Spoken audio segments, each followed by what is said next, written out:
एक समय की बात है, ऊंचे पहाड़ों और हरी भरी घाटियों के बीच बसे एक छोटे से गांव में रमेश नाम का एक आदमी रहता था। पूरे गांव में वह आलस्य की प्रतिमूर्ति के रूप में जाना जाता था। रमेश ने अपने दिन बेकार में बिताए, अपने सपनों को पूरा करने या अपने जीवन में कुछ सार्थक करने का कोई उत्साह नहीं था। एक दुर्भाग्यपूर्ण दिन, जैसे ही सूरज ने गांव पर अपनी सुनहरी किरणें डाली, एक श्रद्धेय व्यक्ति का आगमन हुआ। यह कोई और नहीं बल्कि स्वयं बुद्ध थे, प्रबुद्ध ऋषि जो अपनी बुद्धि और करुणा के लिए जाने जाते थे।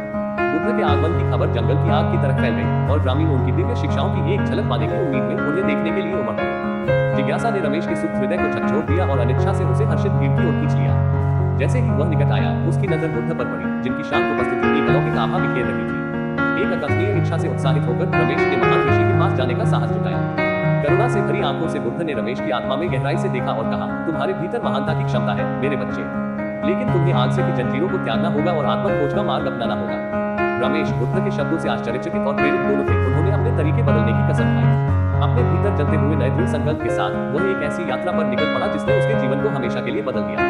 बुद्ध के मार्गदर्शन में रमेश आत्मचिंतन और आत्मनिरीक्षण की गहराई में गोता लगाने लगे। उन्होंने पहाड़ों पर ध्यान लगाया, उनकी राजसी उपस्थिति में सांत्वना की तलाश की।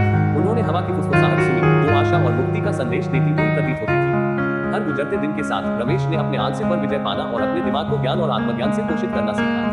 जैसे जैसे मौसम बदलते गए और साल बीतते गए, रमेश की नई बुद्धि और परिश्रम प्रसिद्ध हो गया। ग्रामीण उसके उल्लेखनीय परिवर्तन से आश्चर्यचकित थे। उनकी प्रशंसा हर गुजरते दिन के साथ बढ़ती जा रही थी। रमेश का परिवर्तन किसी चमत्कारी कहानी से कम नहीं था, जो एक पीढ़ी से दूसरी पीढ़ी तक फुसफुसाकर सुनाई देती थी, जो सबसे कठोर दिलों को भी प्रेरित करती थी। हालांकि शांति के बीच एक अप्रत्याशित चुनौती सामने आई। एक खूंखार सरदार के नेतृत्व में डाकुओं का एक विश्वासघाती समूह गांव में घुस आया। उसने कहर बरपाया और निर्दोष लोगों के दिलों में डर पैदा कर दिया। ग्रामीणों ने दया की गुहार लगाई। उनकी चीखें घाटी में गूंजते हुए रमेश के कानों तक भी पहुंची, जो अब गांव की आशा की किरण बन गया था। अटूट दृढ़ संकल्प के साथ रमेश ने सरदार का सामना करने और गांव को उसकी क्रूर पकड़ से मुक्त कराने की योजना तैयार की। अपनी बुद्धिमत्ता और नई शक्ति का उपयोग करते हुए उन्होंने ग्रामीणों को एकजुट किया और उनमें से प्रत्येक के भीतर साहस की एक चिंगारी प्रज्वलित की। जो लड़ाई हुई वो महाकाव्य अनुपात में से एक थी, क्योंकि अच्छाई का बुराई से टकराव हुआ और गांव का भाग्य अधर में लटक गया। घटनाओं के एक नाटकीय मोड़ में रमेश के अटूट विश्वास और ग्रामीणों की अदम्य भावना ने जीत का मार्ग प्रशस्त किया। अच्छाई की जीत हुई और सरदार हार गया। उसे हमेशा के लिए गांव से निकाल दिया गया। गांव में खुशी की लहर दौड़ गई। उनके रक्षक रमेश के प्रति उनकी कृतज्ञता उमड़ पड़ी। जैसे ही गांव में एक बार फिर शांति स्थापित हुई, रमेश को एहसास हुआ कि बुद्ध का उसके जीवन पर कितना गहरा प्रभाव पड़ा था। उन्होंने न केवल खुद को बदल लिया था, बल्कि पूरे समुदाय के लिए मार्गदर्शक बन गए थे। ऊंचे पहाड़ों की पृष्ठभूमि में और आभारी ग्रामीणों की हंसी के बीच रमेश को अपना असली उद्देश्य मिल गया, दूसरों को प्रेरित करना और उनका उत्थान करना, जैसा कि बुद्ध ने उसके लिए किया था।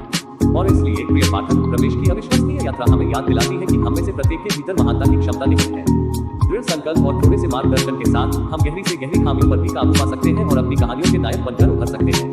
क्या आप भी अपने परिवर्तन के क्षण को पा सकते हैं और जीवन के रोमांच की खूबसूरत सी हिस्ट्री का आनंद ले सकते हैं, जैसा कि रमेश ने किया था। समाप्त।